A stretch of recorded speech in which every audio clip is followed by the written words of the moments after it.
m'appelle Pierre-Édouard Pétry, je suis steward à Air France et en charge de la création des formations facteurs humains aux équipages. Aujourd'hui, je vais vous parler de prise de décision.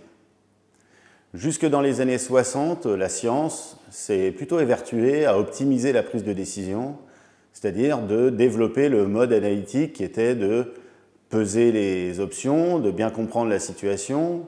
Chaque option est notée et à la fin, on choisit l'option qui a la meilleure note.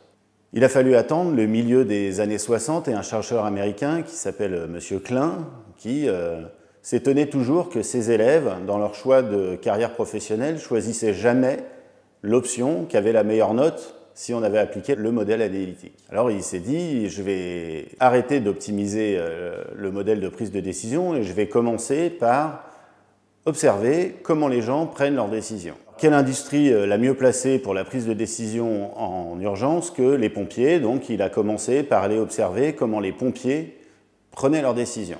Il revient avec une situation un peu particulière qui est un chef de poste qui sort en urgence 6 pompiers lors d'un incendie dans une maison. Et quand Klein l'interroge et lui dit « Mais pourquoi vous avez sorti vos 6 pompiers en urgence de la maison ?»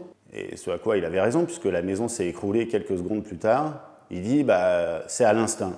J'ai choisi à l'instinct de les sortir. » Et Klein a voulu comprendre comment ça fonctionnait, comment est-ce qu'à l'instinct, on prenait des décisions.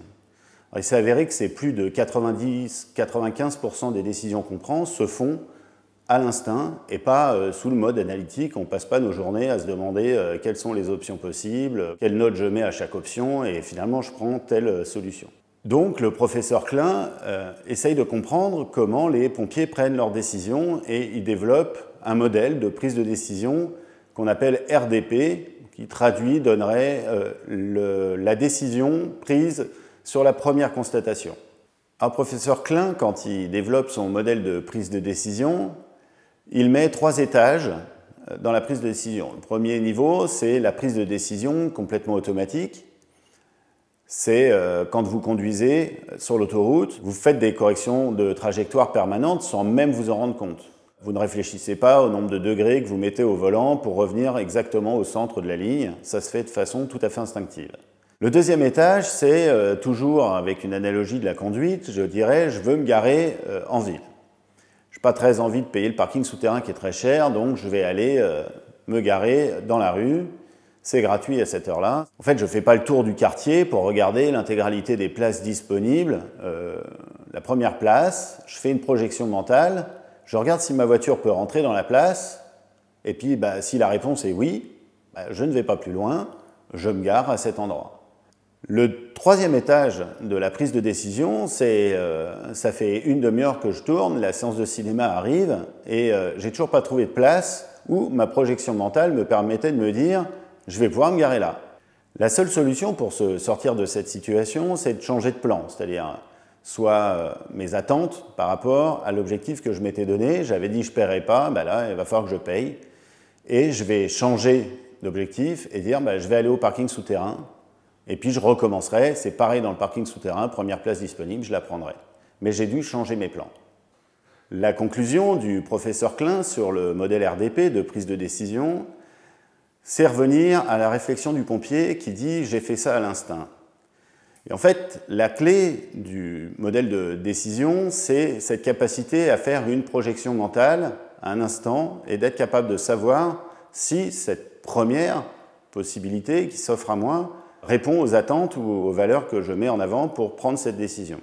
Et cet instinct, en fait, ça n'est que le fruit de l'expérience. Plus vous aurez d'expérience, plus vous pourrez faire des prises de décision en mode RDP. A contrario, moins vous aurez d'expérience, plus vous serez obligé d'utiliser le modèle analytique. Dans l'aérien, on utilise un outil qui est le FORDEC. Le F pour l'effet, que se passe-t-il? Est-ce que je suis bien conscient de la situation dans laquelle j'évolue? Qu'est-ce que je veux faire? Quelles sont mes attentes en fait? Le O pour les options disponibles. Le R pour les risques associés à chaque option. On pèse le pour et le contre. C'était donner une note dans le modèle analytique. À la suite de ça, c'est le commandant de bord qui va reprendre la main pour la décision, puisque c'est lui qui prendra de toute façon la décision. Le E pour l'exécution. Et on va jusqu'au contrôle, c'est-à-dire vérifier que les résultats de l'action prise correspondent bien à ce qu'on imaginait. Alors comment optimiser la prise de décision dans nos activités?